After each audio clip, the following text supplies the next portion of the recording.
বন্ধুরা, যে দলটাকে নিয়ে কয়েক সপ্তাহ আগেই সবাই মজা করছিল, সেই দলটাই এখন টানা 4টে ম্যাচ জিতে আইপিএলের সবচেয়ে ভয়ঙ্কর কামব্যাকের গল্প লিখছে।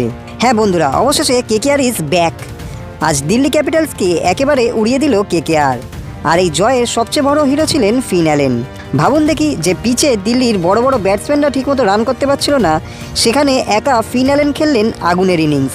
মাত্র 47 বলে সেঞ্চুরি করলেন।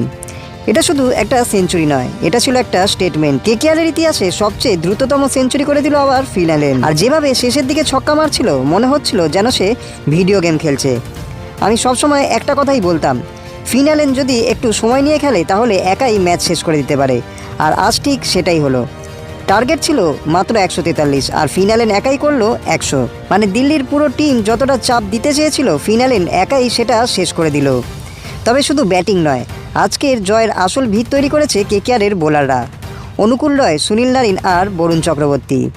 এই ভয়ানক 3জন স্পিনার মিলে দিল্লির ব্যাটিং লাইন আপকে একেবারে থামিয়ে দিয়েছে।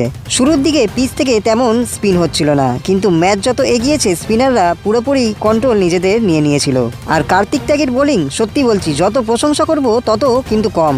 কারণ দিল্লির মতো শক্তিশালী দলকে মাত্র 143 রানে আটকে দেওয়া সহজ কাজ নয়। আর তারপর ব্যাটিংয়ে এমন একতরফা আধিপত্য, এটা দেখেই বোঝা যাচ্ছে কেকেআর এখন আবারও পুরনো ফর্মে ফিরে এসছে। সবচেয়ে বড় ব্যাপার কি জানেন? এই জয়ের ফলে কেকেআর এখন টানা 4টে ম্যাচ জিতে পয়েন্ট টেবিলে উঠে এসছে 7 নম্বরে। হ্যাঁ, 7 নম্বর শুনে হয়তো অনেকে হাসবে, কিন্তু যদি পরের ম্যাচটাও কেকেআর জিতে যায় তাহলে কিন্তু এক লাফে 5-এ উঠে যাবে।